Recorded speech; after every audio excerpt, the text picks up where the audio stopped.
أعوذ بالله من الشيطان الرجيم.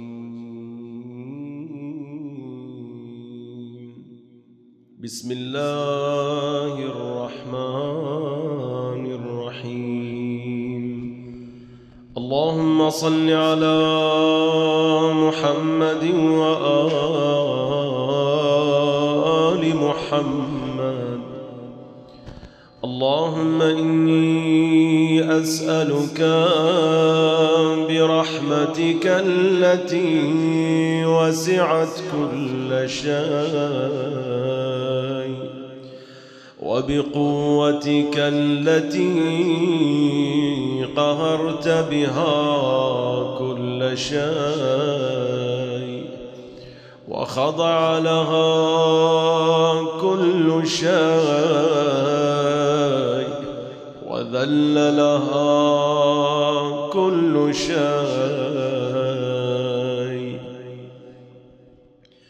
وبجبروتك التي غلبت بها كل شيء وبعزتك التي لا يقوم لها شيء وبعظمتك التي ملأت كل شيء وبسلطانك الذي على كل شيء وبوجهك الباقي بعد فناء كل شيء وبأسمائك التي ملأت أركان كل شيء وبعلمك الذي أحاط بكل شيء وبنور وجهك الذي أضاء له كل شيء. يا نور يا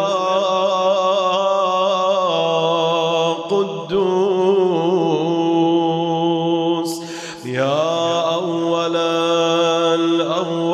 الأولين ويا آخر الآخرين. اللهم اغفر لي الذنوب التي تهتك العصام. اللهم اغفر لي الذنوب التي تنزل النقام. اللهم اغفر لي الذنوب التي تغير النعم. اللهم اغفر لي الذنوب التي تحبس الدعاء. اللهم اغفر لي الذنوب التي تنزل البلاء. اللهم اغفر لي كل ذنب أذنبته وكل خطيئة أخطأتها. اللهم إني أتقرب إليك بذكرك وأستشفع بك إلى نفسك وأسألك بجودك أن تدنيني من قربك وأن توزعني شكرك وأن تلهمني ذكرك. اللهم إني أسألك سؤال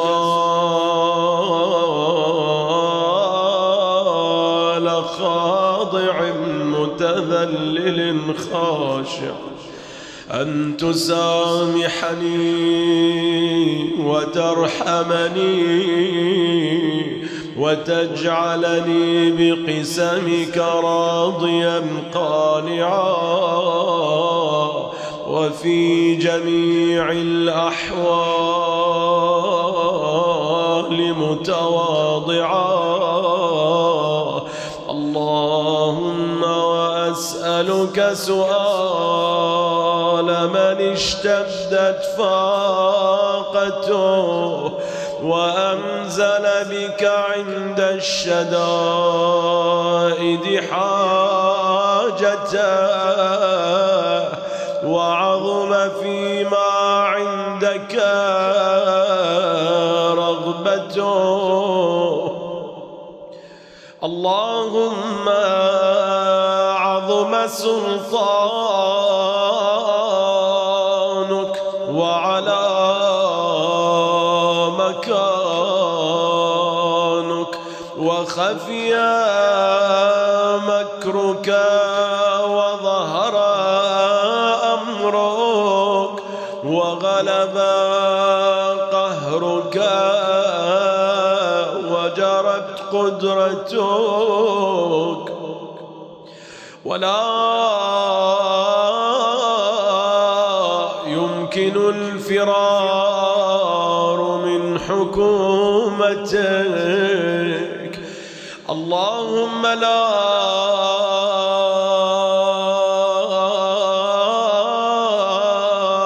أجد لذنوبي غافرا ولا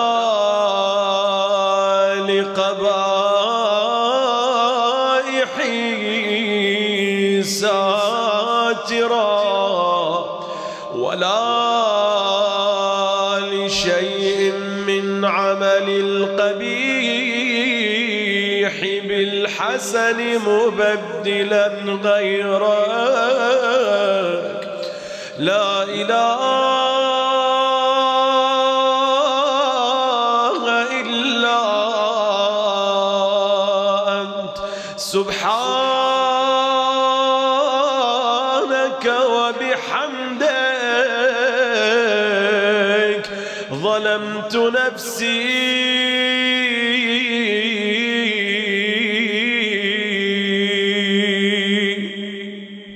وتجرأت بجهلي وسكنت إلى قديم ذكرك لي ومنك علي. اللهم مولاي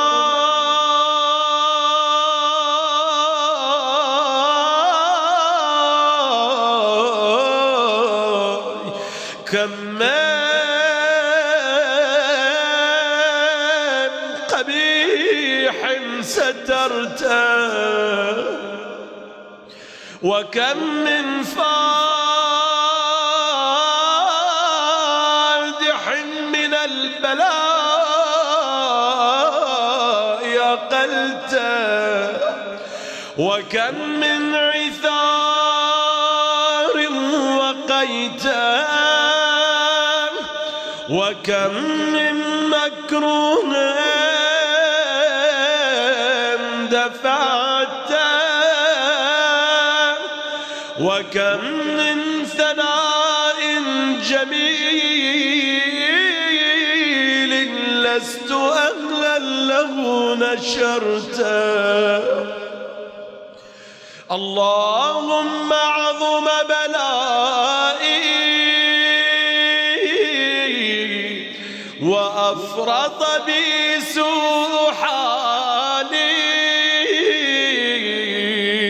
وقصرت بي أعمالي وقعدت بي أغلالي وحبسني عن نفعي بعد آمالي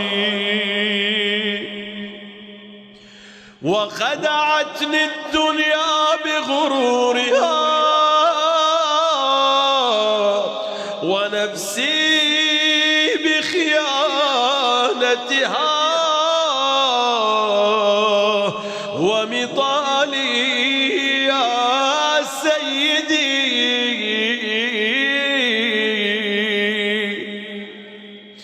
فأسألك بعزتك ألا يحجب عنك دعائي سوء عملي وفعالي، ولا تفضحني بخفي ما اطلعت عليه من سري، ولا تعاجلني بالعقوبة على ما عملته في خلواتي من سوء فعلي وإساءتي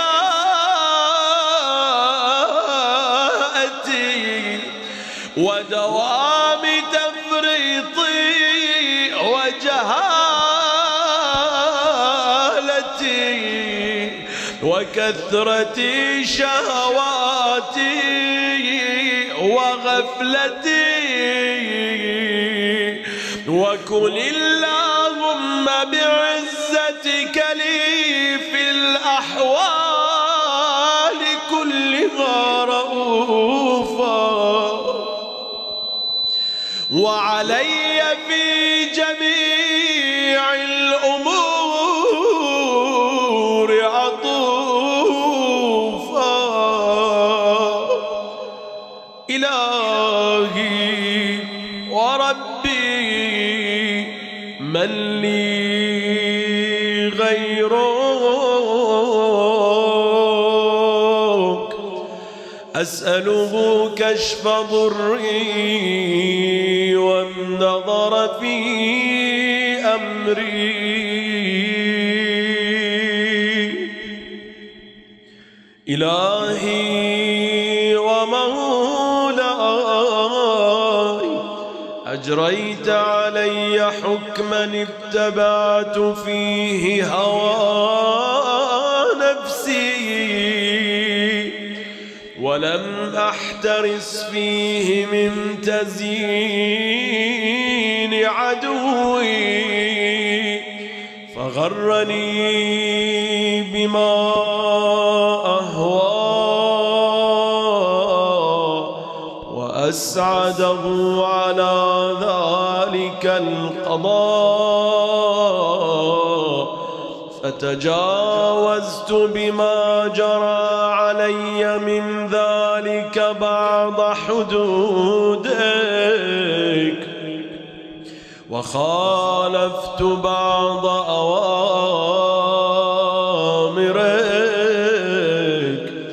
فلك الحجة علي في جميع ذلك، ولا حجة لي فيما جرى علي فيه قضاؤك،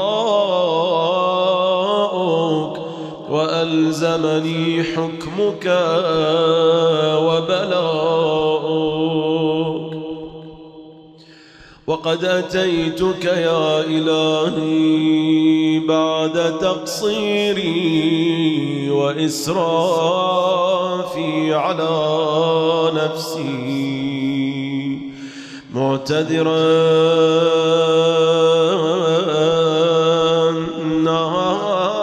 نادما منكسرا مستقيلا مستغفرا منيبا مقرا مذعنا معترفا، لا أجد مفرا مما كان مني، ولا مفزعا أتوجه إليه في أمري، غير قبولك عذري وإدخالك إياي في سعة من رحمتك. اللهم فاقبل عذري وارحم شدة ضري وفكني من شد وثاقي.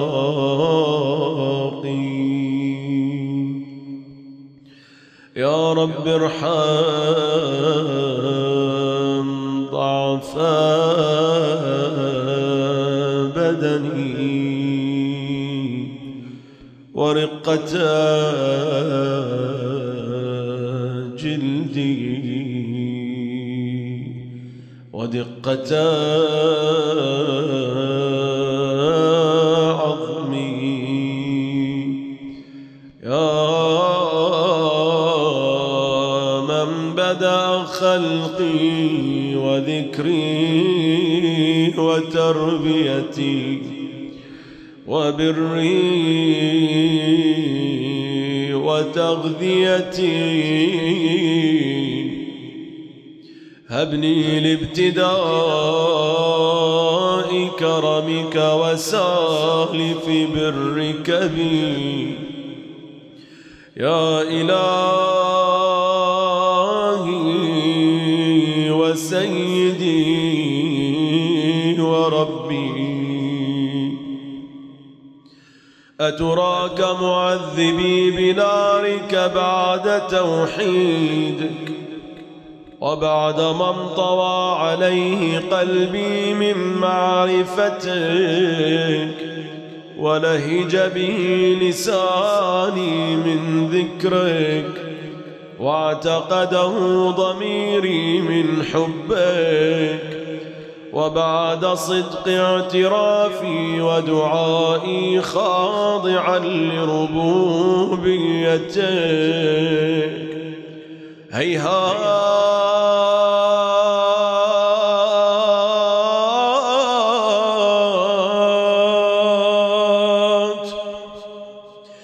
أنت أكرم من أن تضيع من ربيت أو تبعد من أدنيت أو تشرد من آويت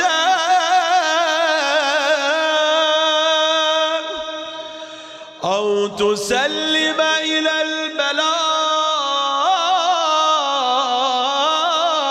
من كفيته ورحمته. وليت شعري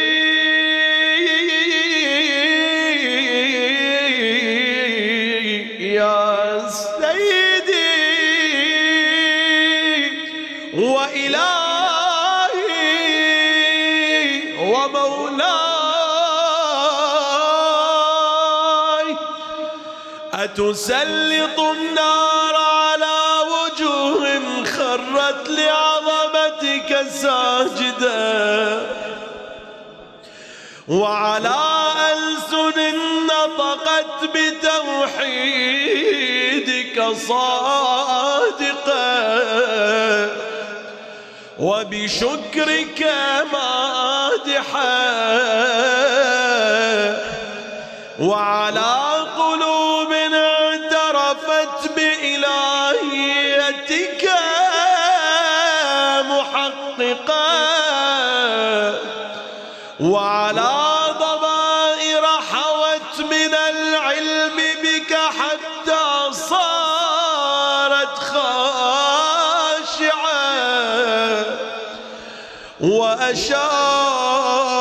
وأشارت، وعلى جوارح سعت إلى أوطان تعبدك طائعة، وأشارت باستغفارك مذعنة. ما هكذا الظن بك، ولا أخبرنا بفضلك عنك يا كريم.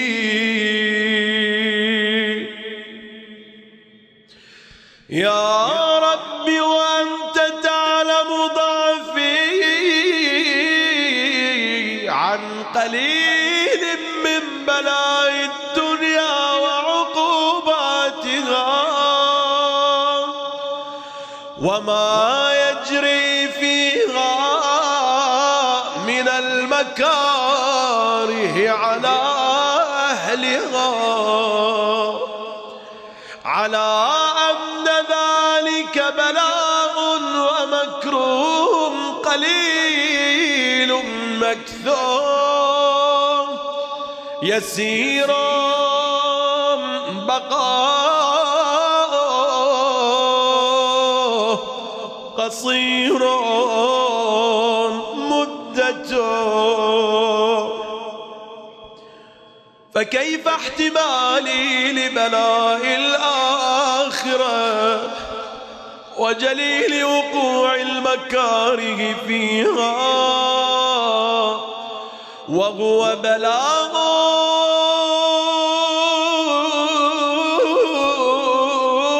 تطول مدته ويدوم مقامه ولا يخفف عن أهله، لأنه لا يكون إلا عن غضبك وانتقامك وسخطك، وهذا ما لا تقوم له السماوات والأرض. يا سيدي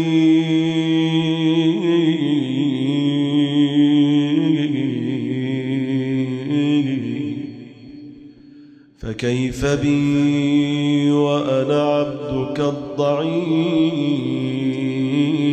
الذليل الحقير المسكين المستكين. يا إلهي وربي وسيدي ومولاي، لأي الأمور إليك أشكو، ولما منها أضج وأبكي، لأليم العذاب وشدته أم لطول البلاء ومدته؟ فلئن صيرتني للعقوبات مع أعدائك وجمعت بيني وبين أهل بلائك وفرقت بيني وبين أحبائك وأوليائك،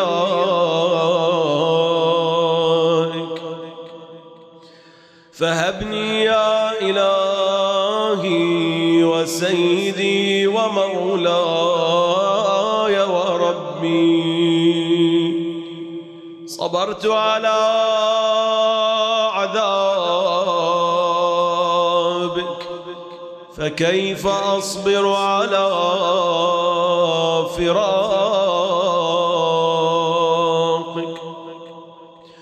وهبني صبرت على حر نارك، فكيف أصبر عن النظر إلى كرامتك؟ أم كيف أسكن في النار ورجائي عفوك؟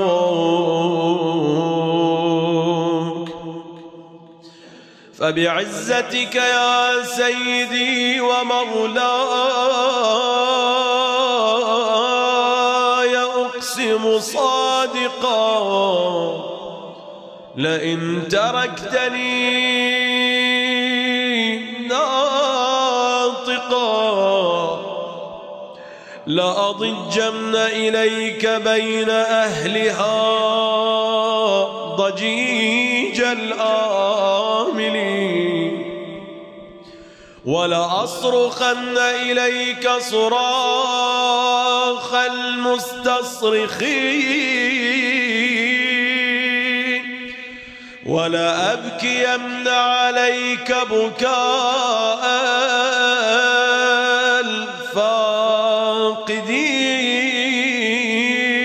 الفاقدين ولأنادينك أين كنت يا ولي المؤمنين يا غاية آمال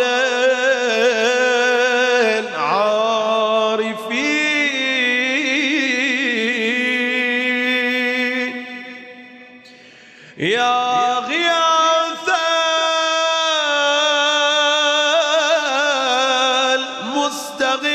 المستغيثين يا حبيب قلوب الصادقين ويا إله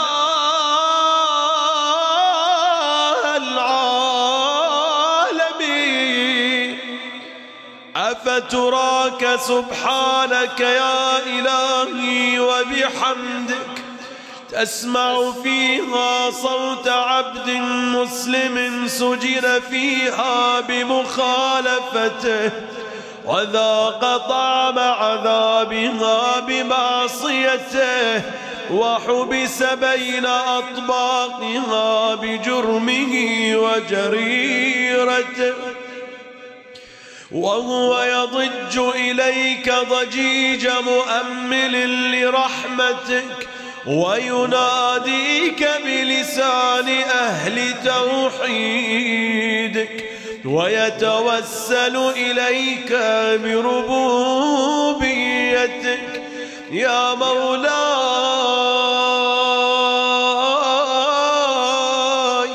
فكيف يبقى في العذاب وهو يرجو ما سلف من حلمك أم كيف تؤلمه النار وهو يأمل فضلك ورحمتك أم كيف يحرقه لهيبها وأنت تسمع صوته وترى مكانه أم كيف يشتمل عليه زفيرها وأنت تعلم ضعفه أم كيف يتقلقل بين أطباقها وأنت تعلم صدقه أم كيف تزجره زبانيتها وهو يناديك يا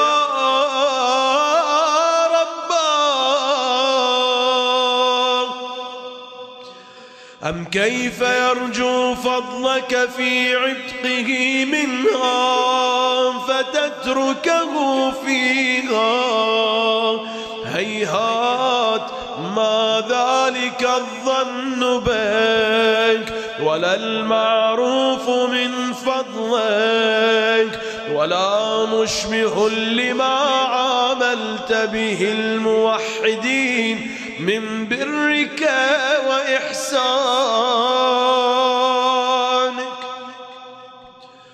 فباليقين أقطع لولا ما حكمت به من تعذيب جاحديك وقضيت به من إخلاد معانديك لجعلت النار كلها بردا وسلاما، وما كانت لأحد فيها مقرا ولا مقاما، لكنك تقدست أسماؤك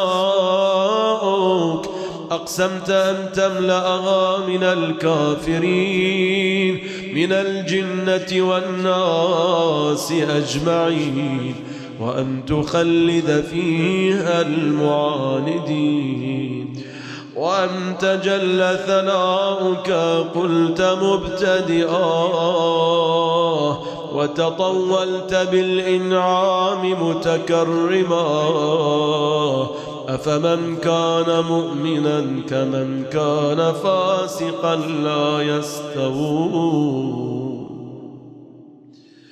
إلهي وسيدي فأسألك بالقدرة التي قدرتها وبالقضية التي حتمتها وحكمتها وغلبت من عليه أجريتها،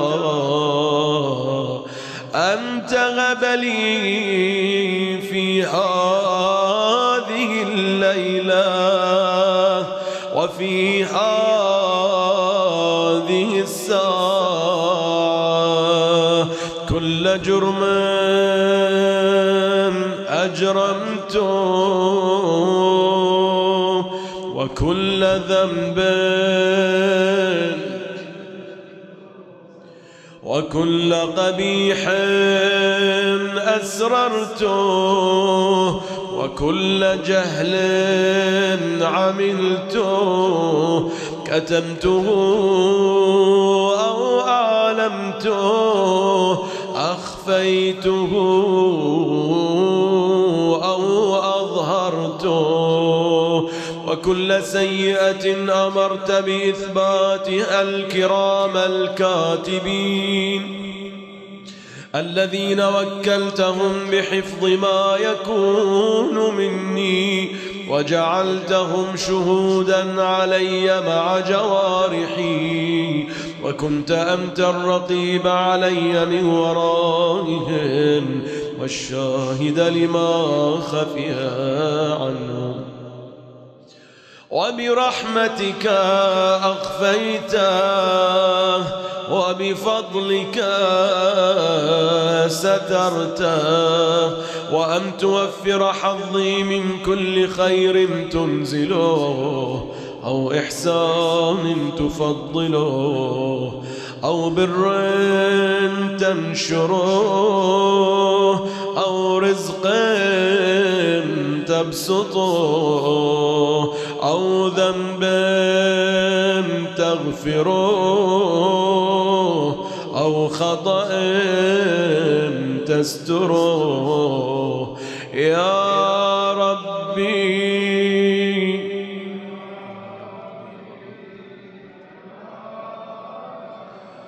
يا إلهي وسيدي ومولاي ومالك رقي، يا من بيده ناصيتي، يا عليما بضري ومسكنتي، يا خبيرا بفقري وفاقتي، يا ربي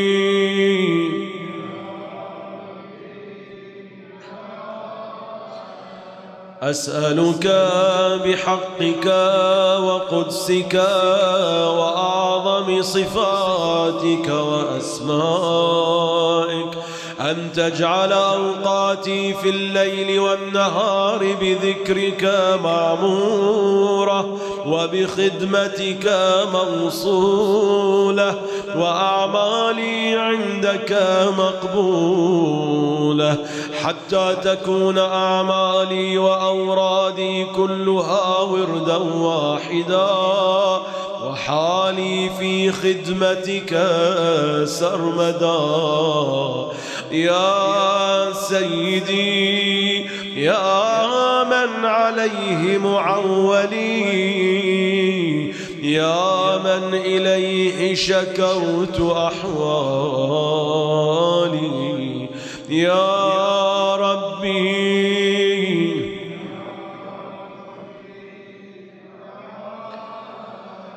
قو على خدمتك جوارحي، واشدد على العزيمة جوانحي، وهب لي الجبد في خشيتك والدوام في الاتصال بخدمتك، حتى أسرح إليك في ميادين السابقين، وأسرع إليك في المبادرين، وأشتاق إلى قربك في المشتاقين، وأدنو منك دنو المخلصين، وأخافك مخافة الموقنين، وأجتمع في جوارك مع المؤمنين.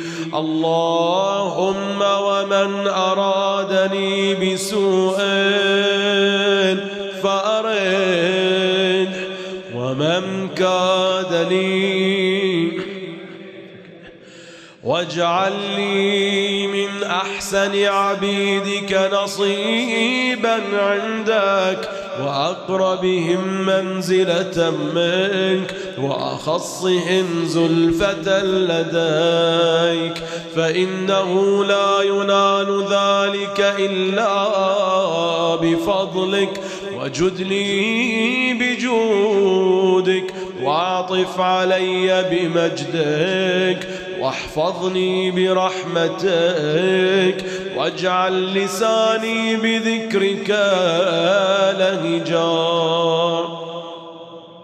وقلبي بحبك متيما، ومن علي بحسن إجابتك، وأقلني عثرتي، واغفر زلتي، فإنك قضيت على عبادك بعبادتك، وأمرتهم بدعائك، وضمنت لهم الإجابة،